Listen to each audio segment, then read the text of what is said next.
Erev Tov Chaverim, I'm Stephen Ben-Nun. You're watching Israeli News Live. Israel is retaliating for the rocket that came into their territory from Gaza. And of course, Prime Minister Netanyahu has vowed that Hamas will pay the price, and a heavy price. And it is a heavy price, no doubt indeed. For Hamas, several targets were already targeted today, as it is reported here on Arutz Sheva. You can see the explosion in the background there.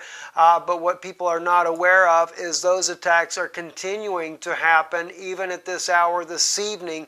There are still reports coming in out of Gaza that more shelling by tanks and even aircraft have been raining down on different locations inside of Gaza.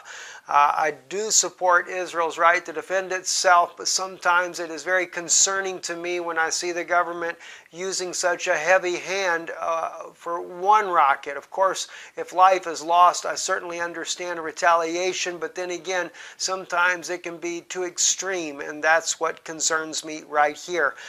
We see here, AFP actually took this photo here, but I want to share with you again what's going on right now. You can see in this photo here the flares that are over the city of Gaza, and of course this particular Palestinian site here claiming that there are more shells coming down. I was listening to one video tonight already. You can hear the bombs exploding in the background there, claiming around 9:37 p.m. Israeli local time for more strikes going on inside of Gaza.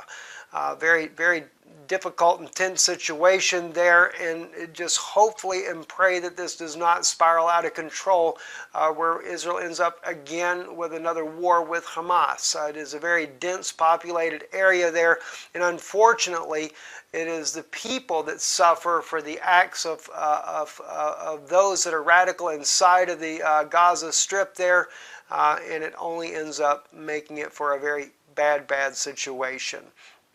So anyway, moving on in other news as well, I wanted to share this with you here. Lorenzo, our good friend on Already happened to share this video on his Twitter page there. This is the Russian Sukhoi,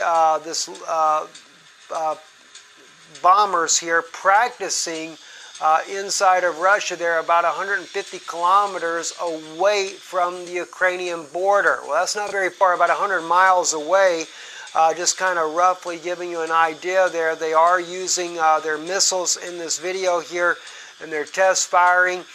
This video, by the way, was not made public. It was put on a limited viewing or an unlisted viewing there, so I might add that. I cannot say for sure the authenticity as far as the timing of this, but again, they were practicing. And to give you an idea where this was at, right here on your map, as you can see here, this is the region here, and of course Ukraine here just to the west, southwest of this location here. But it's not only that. I mentioned to you earlier today in our broadcast, with all the buildup of NATO troops in different areas, NATO is moving troops here into Lithuania. They've moved quite a bit of troops here. They know that Russia is doing the Zapad military exercise here in Belarus. Russia has moved a tremendous amount of military equipment into Belarus here, which also borders on the northern side of Ukraine. So NATO has moved a tremendous amount of forces themselves into Lithuania, which borders Belarus. And not Latvia, not Estonia, but as you can tell, they're preparing in the event that there's something goes awkward with Russia. And of course, already on Poland's border as well. The United States has moved in their own equipment there here into Romania. We have troops that have moved into Romania now.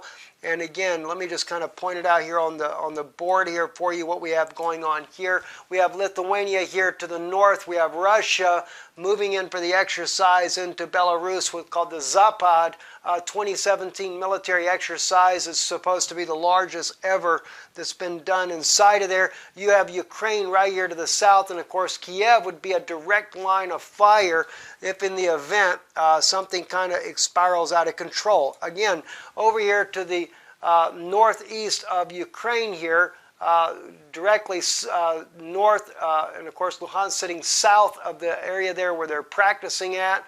Donetsk, though, is under heavy attack by Kiev, the government there.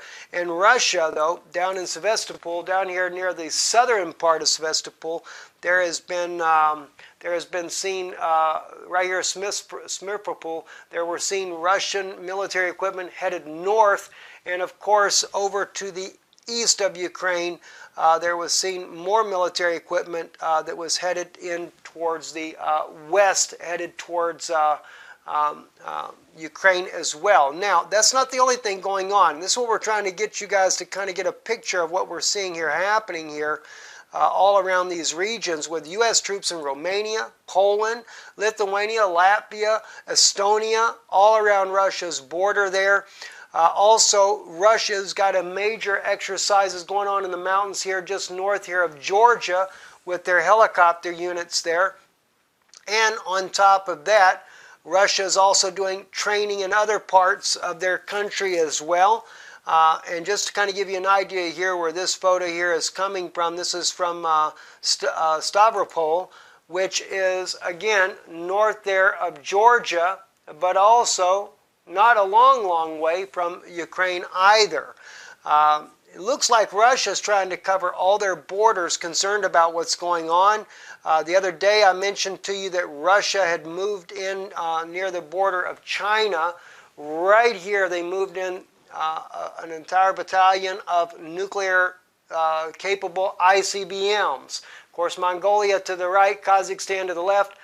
None of these are Russia's enemy. So the question would be is, why would they move these particular weapons here? What strategic purpose would that serve for Russia? Don't really know, unless he's trying to get these a little bit out of harm's way from anything that could reach. Just don't really know. It's kind of an odd situation there. Also breaking, another thing happening tonight as we speak here, Erdogan, his forces are attacking the YPJ and YPG forces inside of Syria. They're under heavy shelling in eastern Afrin, and it's coming from Azaz, where the Turkish military is actually at. So the YPG forces on their particular Twitter page are reporting that tonight, that they are being heavily shelled by the Turkish government. And one thing that we have said several occasions here is kind of really a sad situation for the YPG and the YPJ. YPJ, by the way, is it's the Kurdish fighters that are fighting, the women that are fighting their battle. They're called the YPJ, and the YPG are the men that are fighting, the Kurdish men that are fighting to remove ISIS from the country. And yet they're constantly attacked by the Turks. And yet Russia has shown their appreciation for what the YPG and YPJ have done, as well as the United States. But neither government will stand up to Turkey when these people have fought so hard to free the country from the ISIS fighters that have been brought in. Of course, I can understand why the United States has not done anything as of yet, because the U.S. under Obama administration was in there supporting ISIS and all these other terrorists, just as the Turks are doing. And this is why Turkey continues to hammer and fight against the YPG in the first place. You would think that President Bashar al-Assad would come to their aid. They are part of his countrymen, but I think Assad kind of pulls back as well, because they want their own autonomy, and they really should have their own autonomy and their own country carved out somewhere in there, because Turkey has tried to basically almost a genocide against them inside of his own country there. And of course, those that are inside of Syria have taken up arms and are fighting to try to free a place for themselves and for their own people to live in peace. I'm Stephen Benoon. You're watching Israeli News Live. Erev Tov.